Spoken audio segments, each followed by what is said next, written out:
it shortcuts data creation in a way that doesn't require programming. But we still have to do quite a lot of programming to actually make the games. Butterscotch. Hey everybody, welcome to episode 378 of Coffee with Butterscotch, the game dev comedy podcast, Butterscotch Shenanigans. I'm Seth, and I'm the games programmer. I'm Adam, and I'm the tools programmer. I'm Sam, and I'm the artillerist. And this is a show where we talk about life, business, and working in the games industry. Today is August 23rd, 2020. Before we get started, we have a warning. Anything can happen in this show. There's going to be profanity. Yep. There's going to be swears. So if you're not comfortable with that, then it's okay. You know, you just go do something. Just go do something else. Go sketch a little cartoon. Maybe play some horseshoes. Mm-hmm. Make a good soup. Yeah, make a crock pot. Get a crock pot going. Mm-hmm. You know, check in on that thing in about 8 hours. And you don't have to hear any cursing when you're working with a crock pot.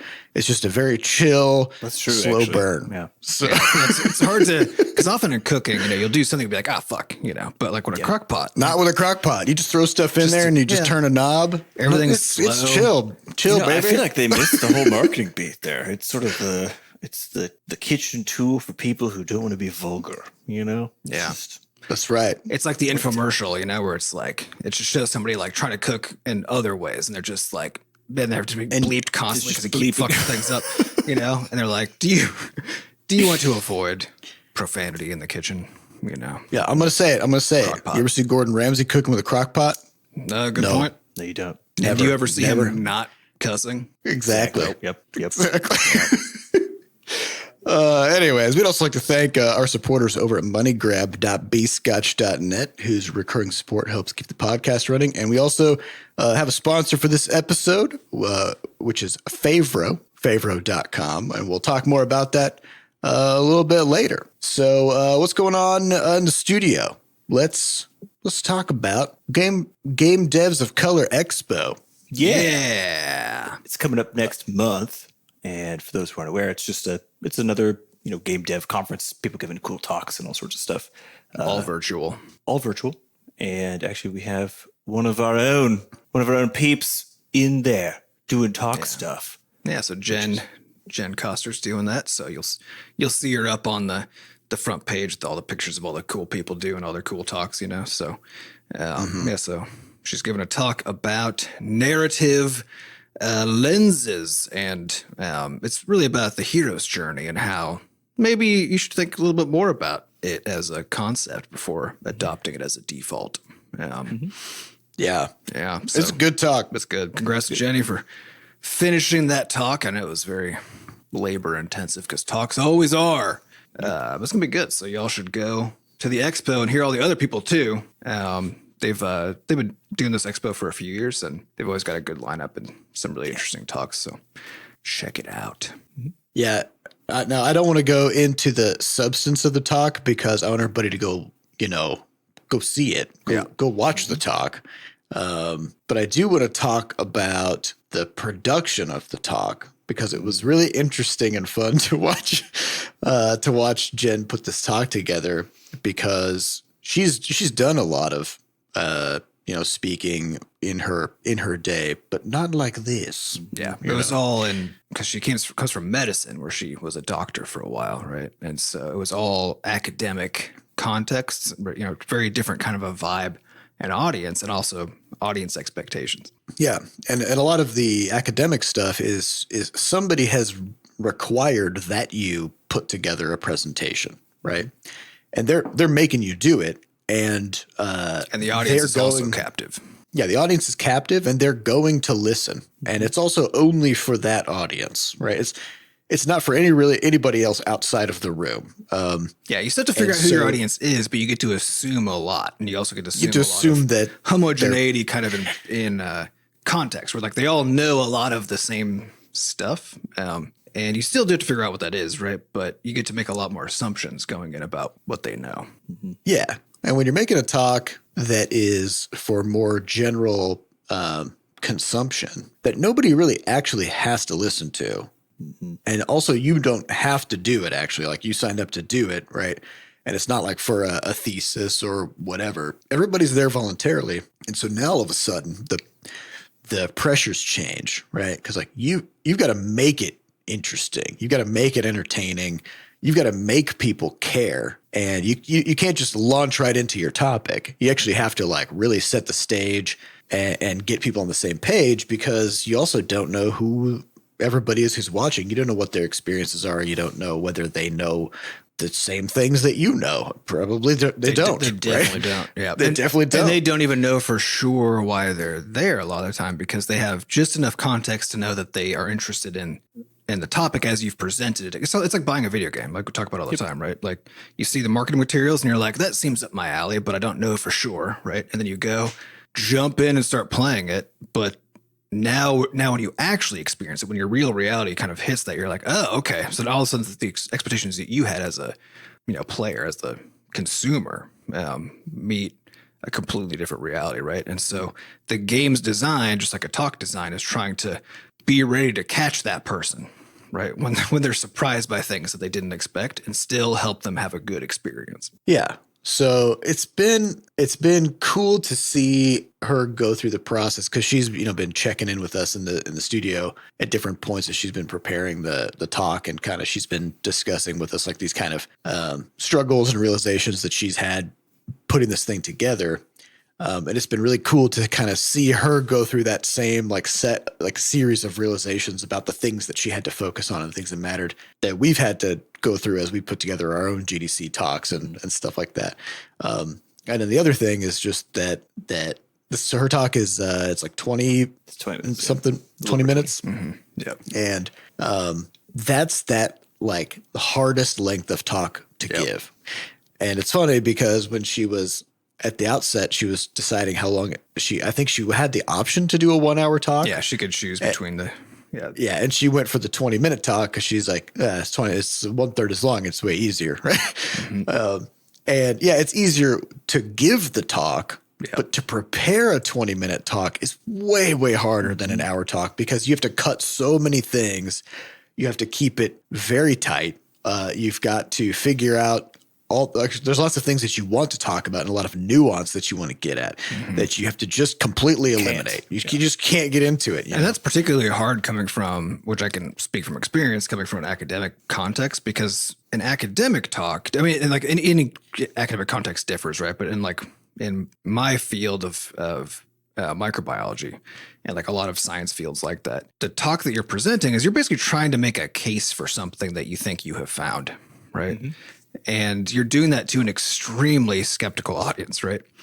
And so it's all about the nuance. It's all about the nuance, like top to bottom. And so like when I would give talks when I was in grad school, I would be prepared to, like, I'd put a slide up and I would know that the audience could try to dissect that one like graph I put up for the whole like an hour. Like I know that they could just pepper me with questions. So I had to come in being like, okay, I need to figure out what the nuance is that I need to impart so that I can skip all of that and get on to the next thing. But it still required hitting all the nuance explicitly. But in a talk that's more for general consumption and doesn't have the same relationship with the audience, you have to figure out which nuance to just hope that your reader or that your viewers will already have, but know that not all of them will, but you just don't have time when it's a 25-minute general consumption talk. Yeah. And so in kind of an inversion of expectations, then, making a 20-minute talk just takes way longer than making a 1 hour talk. And so she had commented on that a few times. She's like, man, this thing is going way over the preparation time that I thought it was going to take. So she got it done. She got it put together, and it turned out great. So we all watched it, and so congrats to Jen on getting this talk in there. So again, that's at the Game Devs of Color Expo. Yeah, their acronym is GDoc, but if you just look up GDoc, you'll end up at Google Docs. So you gotta go to Game Devs of Color Expo. Yeah, unfortunately, that's their website. It's just gamedevsofcolorexpo.com. So .com. Yeah. And that'll be, was it September 15th? 15th. Okay. Yeah. So check definitely check that out. All right, now we're gonna go. We're just gonna go into some questions. So you may have noticed if you've got a keen ear that we're recording this episode pretty shortly after the prior episode because we've got a lot of wacky scheduling stuff happening. You may also notice another episode having a suspiciously similar date to this one. In the future. It will be in the future. Yeah. Because I'm going to Amsterdam for a week, and Sam's off for this upcoming week. Mm-hmm. Yeah. So lots of stuff happening. I'm very pumped to go to Amsterdam. I'm sure I'll have more to say about it, once you come back. Get back. But I've never been to Europe. Yeah. Like just straight up. I've spent like 6 months in India or something over the past 10 years, but I haven't been to Europe. I've passed through Europe on my way to India, I guess. Yeah. I've gone through, London. London's that's not part of Europe anymore. That's right. Yeah. They're out. So they're just their own thing. But yeah, so I'm excited to check that out, but I'll say more about that. So yeah, our scheduling is all wacky right now. So not too much has happened since the last episode. So we're going to kind of just go into some questions. But first, let's talk about our sponsor. Yeah. Let's talk about Favro, favro.com. Yeah. So Favro is a tool we've used for now a long time. And dare I say, how long has it been? 2 years? I think about, and to the point where it's actually, we usually switch off of a tool within about 6 to 12 months, especially organizational tools for managing work. And the reason why we've stuck around on the Favro side is something that I think hopefully a lot of the people who are listeners here doing project work, doing creative work, doing programming tasks of any scope and size is basically the flexibility of the thing to design your own workflows and really easily sync up with other people on your team without having to blow up a bunch of new tasks and manage those new tasks sort of separately. So you can have these single cards that live in multiple places at once, which sounds, again, like it doesn't sound like much of a thing, or maybe you can't quite grok how big of a deal that is. But when, as an artist, I have my own workflow for concepting all the way through, a finished, polished product, and I can have that same card be the one that Seth has in his box while he's doing his programming stuff. All of our notes are in the same spot. Yeah, just his own workflow. So he has Seth's got his columns for what his tests look like and what it means to move an asset through to production from a programming side. Sam's got his own, right, that does that, and they can be flicking these things back and forth too, right, and communicating on the same card so that Sam can make a comment while he's working on one aspect of his art stuff because he's got to draft out to Seth, and then Seth can reply to that comment as if it's in his own inbox, Yeah. So yeah, I think Sam, I think you're right. It's one of those things that you can't appreciate that concept until it doesn't exist anywhere else. Yeah, it doesn't exist anywhere else, and so it's the missing feature from all other pieces of 100% work management 100%. software. And I think the final large benefit of that we haven't talked about too much before is on the production side, which is that if you do really enjoy that kind of higher level production tracking of, say, like a whole sprint or something like that, this basically gives you a mechanism to, with noting one feature, to actually see where it's at in all of the pipelines of work associated with your studio. So you can just at a glance basically see on the feature for putting a new enemy into the game, where it's at in art, where it's at in programming, where it's at on the QA side. Right, because you can see its status on every board every basically workflow that it's currently living in. So you just nice little quick compact summary of just what's going on with this thing. You don't have to ask anybody. You just look at it. Yeah. So we're still very much enjoying it. Highly recommend it. So for those out there looking for a solution or maybe looking to change things up and get a bit more out of your workflows, highly recommend Favro. And you can go get it, favro.com/bscotch. Don't forget that latter part so they know that, we sent you. Yeah. That's the important bit. Yeah. Now, one thing to know about it is that it does require setup because it's so flexible. It's not going to be something like Trello, where Trello has one way to do stuff. And so when you go in there, it's here's how you do things.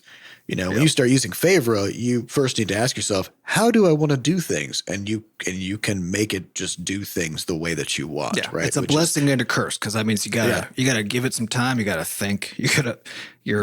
Since it can adapt to you, within its tool set, and that's actually a lot of adaptation. So you have to learn how it works, and then look at your own workflows, but also then consider. and a lot of what we had to do, we spent a few days collectively like figuring out how to set everything up, was that we hadn't had the option to tailor workflow management tools to our work. We always had to do it the other way around. And so now all of a sudden it wasn't that we were like, how do we take the workflow we have and now like make this work with Favro? But instead was, okay, now the tool can do anything. So now what workflow do we want? Which meant all of a sudden we were redesigning our actual workflows, which is what we should be doing, right? To work well for us, and then figuring out kind of how to construct a collection of, boards and things on Favro to work with that. Yeah. So, I mean, you can just pop in and just use it like you've used other things, but that's not where the power is. Right? Yeah, you got to give it an honest deep dive. Yeah, it's adaptable. So pick it up, start using it, take the time to really think through, and you'll be real hard pressed to find something better once you really get in there. So, and that's at favro.com/bscotch. There's also going to be a link in the show notes, so you don't have to try to remember that. Yeah. All right. Now let's get into some questions. These questions come from our listeners over at podcast.bscotch.net. If you'd like to get your question onto a future episode, you can just go there and tippity-tap it in the text box and click some upvote arrows, and away we go. Yeah. All right, our highest question comes from Blonde Viking 91, who says, okay, bros, just admit it. You are skirting around developing or retooling a programming language as part of the game changer. I can see through all your euphemisms, objects, behaviors, interactions. Don't think we're not onto you. Have you addressed this head on with the current fad of no-code solutions bringing out all the horrible stories of similar attempts over the past 5 decades? I personally think you would be better off in the long run with a slightly steeper on-ramp for content creators. Oh, interesting. There's a lot to unpack here, but I have a statement about that kind of last bit in particular, which is I'm in part right there with you with respect to no-code tools. So for people listening who don't know what that is, that's current. I'm going to call it a fad, but I don't mean that in a derogatory way. I mean, fad isn't like it's a trend. That's probably a better way to say it. But I think potentially also a fad. And so the idea is basically as our programming tools get better and better, especially in like the world of the web, right? Because everyone wants a website, everyone wants to sell things on websites and so on. But also we want to be able to automate things because now we're all using 100 services, right? And so the idea of like the no-code revolution, I guess, is a lot of people would in that space would call it, is to provide mechanisms where you can come in without knowing how to program, without knowing the specific language, and you can use something that is tailored for user interaction so that a smart person who doesn't know the underlying details can still accomplish stuff, whether that's build a website, whether that's hook one thing into another thing, right? And so you've got things like Zapier or make.com or a jillion other things that kind of live in this space. And the thing that these suffer from is that the services that you think of, when you think of like the no-code revolution, it's basically a new collection of services, right? That are coming out, each one of which is trying to be a general tool in some domain. Mm-hmm. And they're trying to expose your ability to do certain things, right? Well, I will say just to clarify, what these services are really doing is they're just making it so that you can interact with APIs. Yeah. Right. So that's like stuff generally. Yeah. Mm-hmm. Because if you think about like any software you use is a no-code solution. Like Microsoft Excel is a no-code solution, as is like Google Docs. Right. You don't have to be a programmer to use most of the software that people use. Right. Yeah. No-code is trying to bring you closer though. So like because the idea is you're taking things and instead of like a full solution like Microsoft Word, right? But instead something like building a website, right, which is currently done almost exclusively in code, right? And so the no-code thing is not about just the fact that you're not using code. It's about the fact that you're taking something that normally can only be done in code currently, right? And trying to move it into a space where that's not true anymore. But your point about this being about APIs in that space is correct. And it's not also the problem because anybody who's used one of those tools will very quickly run into a thing that the tool can't do, right? Yeah. And then when the tool can't do it, neither can you, because you don't have access to anything except what that tool has exposed. It's kind of a black box. Yeah, and I think that's where all of the problems and risks and issues come into when you're investing into a no-code solution, which is different. Which we have the same problem also with the Game Changer, in that if Sam wants to do something, with his assets, and he can't because the thing hasn't exposed it, the idea isn't that, he goes into the programming and just programs it himself, right? But also because we're making this for ourselves to make games, right? And it's not a general purpose tool. Then all Sam has to do is talk to Seth and say, hey, I need this also exposed, right? Hey, can you give me a checkbox to make this thing flip left and right when you put it down? Yeah, that sort of thing. Yeah, well, and it creates a standardized way of solving that kind of a problem. Because in the past, if Sam said, hey, I really want it to be the case that I can make a kind of a tree in the game that has like a much longer respawn timer so that it's, more rare or whatever, right? Then in the past, that would just always be I would just take that request and just go into the code and uniquely just solve that problem, right? So one way I would solve it, maybe I would go through the code that manages respawn timers, right? And add something to that system so that I can sort of like code up an exception for this tree or, whatever, right? But that's not a reusable solution, because then the next time Sam says, hey, I want this unique behavior on this other thing, then I go into that code and figure out how it's working and add something to that code, right? So the idea with the Game Changer is that everything is described in the same way, and I can just add checkboxes and sliders and whatever, so that whenever Sam says he wants the ability to edit something or change something or create something, then it all goes through the same system, and he now has an editor for it from that point forward, forever, right? And then everything just goes way, way, way faster. Like the iteration speed on that stuff and the amount of decisions you have to make and all of that, it's all way slicker. Yeah, So I think the editor and the underlying code functionality are being developed together, right? It's not that there's like something sitting on top that's like trying to figure out how it can like integrate with and talk to the underlying stuff. It's all developed in concert so that it becomes sort of an extension of it, with the intention of exposing all of the things that should be exposed to the content part of the pipeline. Yeah. But even I think what's interesting about those is I think, Seth, your earlier point about what's the difference between no code and just software, when you really get down to it, because I think it's an interesting point here about where you're trying to draw these fuzzy borders around things and what the purpose of any given one of those things might be. Because to me, the purpose typically of no code solutions is to provide you with the ability to code without coding, right? It's very specifically to code without coding, versus a piece of software is much more where you still think of the output as code. Like you might not be coding, but the output is code. Yeah. Versus a piece of software where you're designing the whole thing as a tool to achieve some particular end, but the end is not to produce code, right?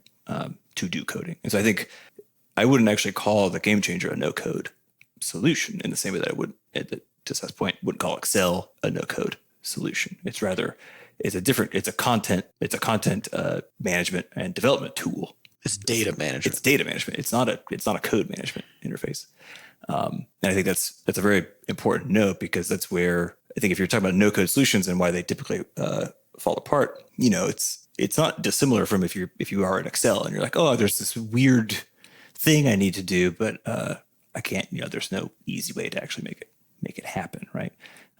And to Adam's point, the difference in our case is that we can just make that then happen, and now we have it. And so it works very much more so like a data management and a content descriptor pipeline. Well, I think actually to kind of extend along that idea, it's like, because you're generating code with a no code tool, right? And I think that's a good way to think about it. Then it necessarily takes something that is extremely expressive, which is a programming language where you can kind of do anything, right? As long as you can figure out how to do it, but you can kind of do anything. And then it's adding a layer on top that is more accessible, but that is necessarily not able to do anything. It's actually reducing expressivity, right? Yes. Versus some other context that you wouldn't think of as like a no-code solution, right? Is because it's not that it's a layer sitting on top of this like very raw layer that can do literally anything, right? It actually has a specific purpose. I think it's the generalization aspect of it that really it's like the generalization and this thing right on top of code that collectively means that no code tools, what they're mostly doing is reducing expressivity in exchange for providing accessibility, right? And in other kinds of software, that's not what's happening, right? You're not like Sam, like you're saying with Excel, right? Excel is, it's a spreadsheet, right? So like its expressivity is basically how do you move numbers around in rows and columns and across like sheets, right? And that's what it's all about. That's its whole thing. It's not reducing your expressivity in the way that it's trying to present stuff. It doesn't try to give you access to the underlying programming structures that allow it to do its thing. Right? Yeah, it's not trying to allow you to do literally anything, right? That's not an existing layer. Yeah, it's trying to solve a suite of very specific kinds of problems in that context. And I think the final bit that I want to hone in on is that the last bit of the question, which was I think phrased as, I think you would generally want a higher or steeper learning curve for content creation. Is that how it was worded? Yeah, I said, I think you'll be better off in the long run with a slightly steeper on-ramp for content creators. And we'll talk about that because if you asked anyone who makes anything ever what would be considered a feature that you would want, I do not think you would ever want a steeper on-ramp. There's many questions about this framing. It's also asserting that would be an exchange for something, right? I think the question is, to me, what are you going to end up with? So like, what is it that we would do differently that would require there to be a steeper on-ramp, but that we would get something in return? Yeah. So what I think is actually being stated there is essentially saying, to your point about expressivity versus basically generic solutions that don't quite tend to reach the last mile. My guess is what this is actually saying is you would probably be a bit better benefited by having a higher level of expressivity in the game changer from the designer standpoint. Yeah. Which implies it would require a steeper learning curve. Yeah. I wanted to bust it out because I was like, so it was a weird way of saying that, because I think in general you don't ever want it. Like ideally you have the shortest learning curve possible for frankly anything. Like it's sort of always the goal. Yeah. How do you get expressivity without making onboarding worse? Yeah. So and it's so the way that things work at the moment is that, like Sam was saying, the game changer is an editor for data, right? So the on-ramp to use the game changer as a content creator is very easy, right? But it's still the case that the game has to be programmed to use the data. Yeah. Right. So it's not that they're just being a checkbox in the game changer. It's like add multiplayer and then it's just in there. Right. Yeah. Like that's it's not quite like that. And in the scenario we were talking about earlier where, if Sam said, hey, I want to be able to edit this aspect of something. Right. I can actually I can add that checkbox for him, or a slider or a number or a drop down menu or, whatever it is. And he can go in and just start checking those boxes before it's ever even hooked up to the game, right? And this is actually something that we did and we talked about with the quests system, I think in the last episode or at some point pretty recently, which is that we designed a structure of how we wanted quests to be defined as data. And we started building test quests in the game changer, but there was no code in the game that was actually interpreting those quests and showing them in the game and using them in gameplay, right? So the game changer is just data management, and we can set it up to express the data in whatever way works the best. And interacting with that data is very easy. There's very little training required for somebody. And also it's set up in such a way that, and I have to kind of like, whenever I'm bringing somebody in to start using the game changer, I have to kind of reiterate, like, you can't break this. Like, it's not going to let you do anything that would be bad. Safe to explore. Which by itself, I mean, like, can you say to your content team or like to any of your design team that they actually can go wild? Because like you literally cannot. Yeah. If there's a button that you can click, then it's safe to click. Right. If there's anything if as soon as you hit something that would be problematic, it will stop you and be like, no, you can't do that. And so that's the whole point of the thing is that people can just jump in there with very little training and they can start exploring and playing around with things. And it's a safe space, right? That doesn't mean that there isn't a bunch of programming that happens alongside it to take that data and make it, usable. Yeah. So in a way, it's a no code mechanism of generating and describing content, but we still actually do require a lot of code to actually interpret and use the content in the game. I mean, in the perfect world, that wouldn't be true. We wouldn't need any code on any side of it, but I don't foresee that happening at any point. You just hook it up to the GitHub Copilot. You just send in your game changer data. Yeah. It's like I think tab. Yeah. But there's something else about this that I think is kind of an interesting note when it comes to the idea of like no code solutions are basically trying to get at an accessibility problem. Yes. For programming. And to me, the accessibility problem is there's a huge amount of implicit knowledge that programmers have about how programming works, and how programming languages tend to do things. And about the consequences of certain kinds of like data related decisions, right? Yeah. And if you don't have that implicit knowledge, then you literally don't know what questions to ask. And so if somebody says like, hey, here's an address for our web API, go nuts. And you look at it, and if you're not a programmer, you look at that and you're just like, what is this garbage? Like, this is just a bunch of weird words that I've never heard of. There's no information here about how I would actually set something up on my computer to use this API and like do stuff with it. And for me personally, this was my issue where I mentioned in the past, I tried to learn how to code all through college, and I could never get past the on-ramp because the on-ramp was always setting up your development environment and installing 6 different pieces of software, making sure they're all at the right versions. Yeah. And then just to write some code, you've got to do these like importing libraries thing where those libraries are kind of black boxes that you don't understand. And then you use those libraries, right? And I'm looking at all this, and I'm like, what is happening here? Yeah, right? Yeah, you're bootstrapping together like this like really big, complicated inner working machine without without any understanding. In order to get to the point where you can start to learn about it, right? Yes. Which means and you can't debug the stuff that's happening. Like you don't know anything about what's happening, right? And to the point where even like you all you can do is just follow the exact instructions, and oftentimes the instructions get out of date, and so the steps don't work. Yeah. And now all of a sudden you have instantly. And you don't know what to do because you don't know why you were doing stuff in the first place. Mm-hmm. So like I couldn't get into programming because of that on-ramp. And it really wasn't until I got Game Maker, because in Game Maker, it's self-contained. Like you install Game Maker and you code in Game Maker, and Game Maker has functions, and you don't have to import libraries or know anything else, right? You just do your code and it runs exactly the way that you would expect it to, right? And to me, that was the on-ramp, right? It wasn't that I needed a no-code solution. It was that I needed a way to code that shortcutted past all of the bullshit parts of setting up, just like being able to write some code. Because programming is actually, it's not complicated in its concepts. Like the logic of like using variables and assigning things and making functions and stuff.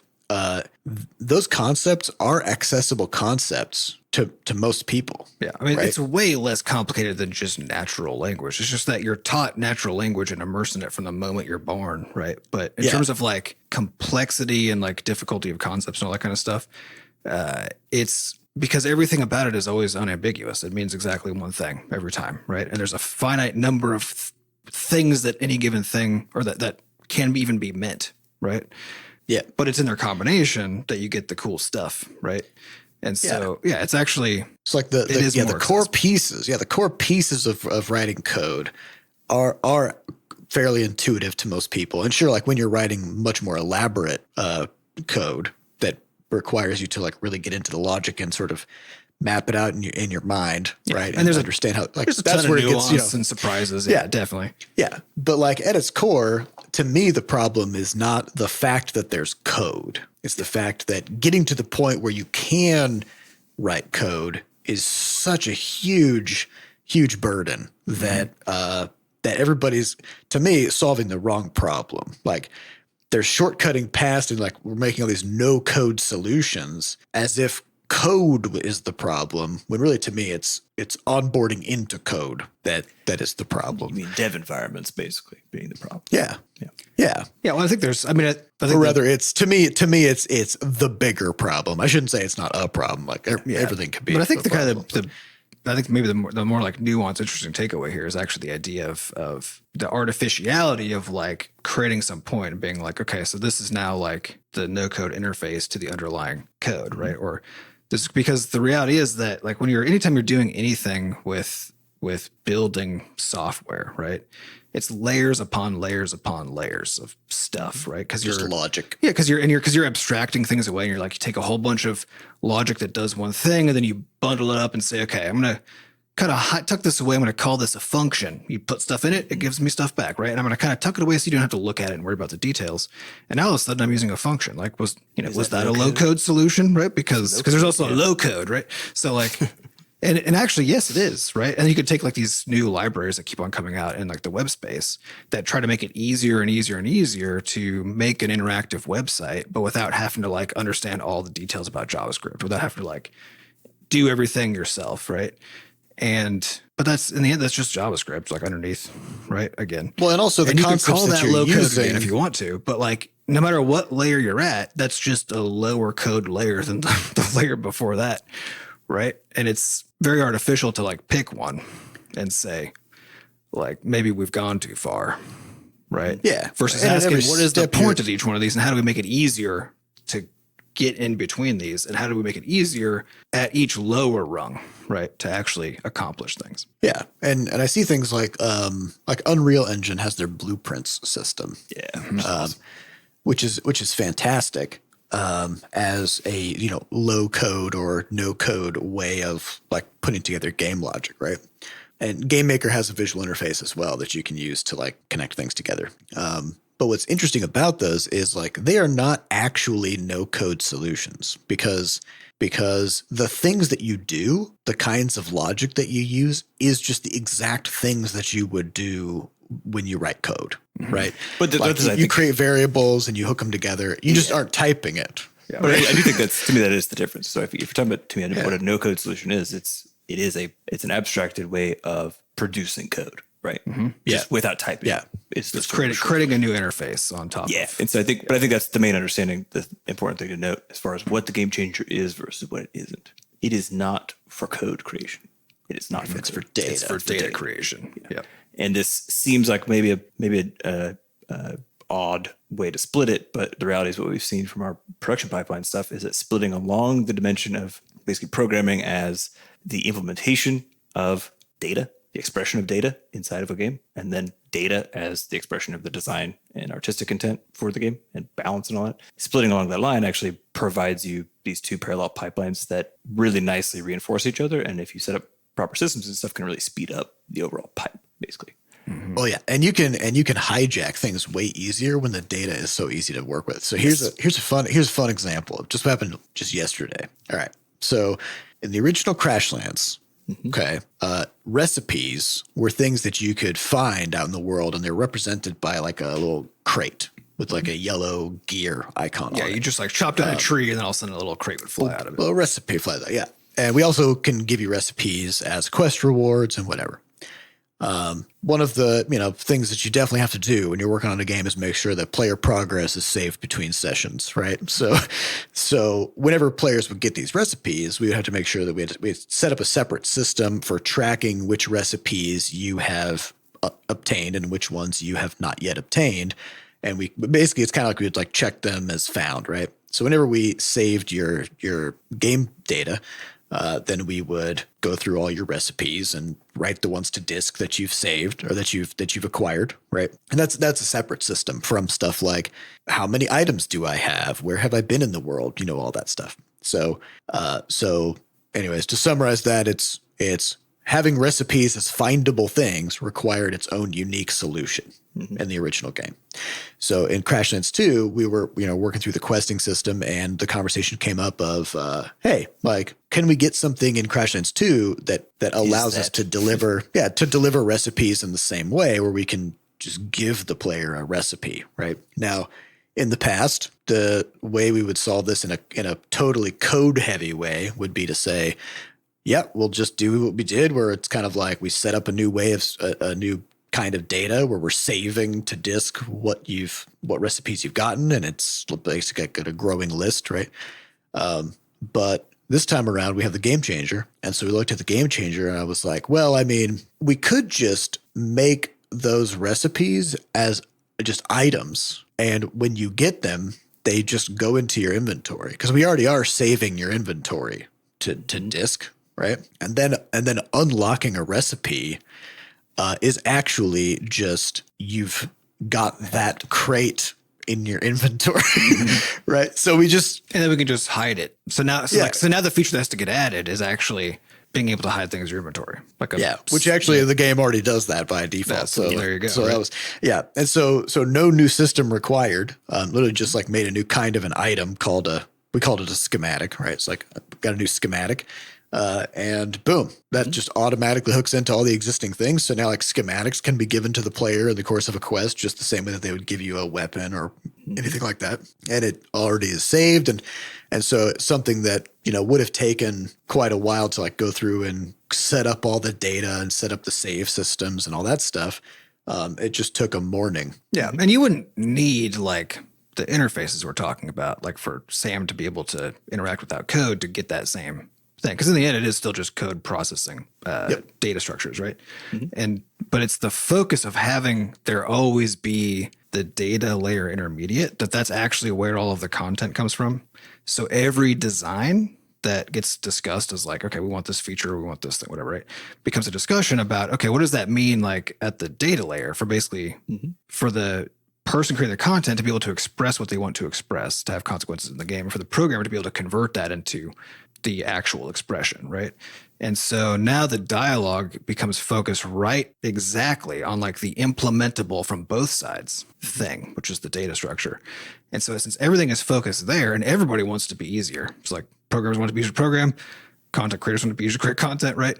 And so everyone's so aligned in incentives and around this common midpoint that's really close to both sides. It's really close to the code, really close to the asset creation. And I think that's the thing that it makes it so that all development work and collaborative like design work is actually already causing implementation to occur at a layer that everybody involved actually can already understand, so that Sam doesn't have to go learn how to program because he can learn how to manage data structures, right? Seth doesn't learn how to do art because he can learn how to think about data structures with respect to implementing design goals, right? And so now everybody gets to meet the same spot, which is not normally what you're doing with like, because no-code solutions are usually like, you've got stuff made by engineers, and then they're like, oh, we want to make sure that like regular humans can use some of this. So let's guess what kinds of things they might want to use and then make some interfaces for that. And like, that's the whole thing, right? But it's not, the goal there isn't to create a collaborative midpoint for designers and developers to work together. Yeah. So I guess to summarize, it's a low-code tool for everyone, but not in the way you think of it, right? It shortcuts data creation in a way that doesn't require programming, but we still have to do quite a lot of programming to actually make the game. All right. Well, that's all the time we have for this episode. We'd like to thank our producers, Fat Bard and Sampa Acosta, for putting the podcast together, and thanks to our community moderators who keep our Discord running. To get more involved in the Butterscotch community, just go to podcast.bscotch.net, where we have links to the Discord, a way for you to donate, and links to the archives. And we'd also like to once again thank Favro for sponsoring today's episode. Visit favro.com/bscotch to check them out. And thank you all for listening, and we'll see you next week. Goodbye.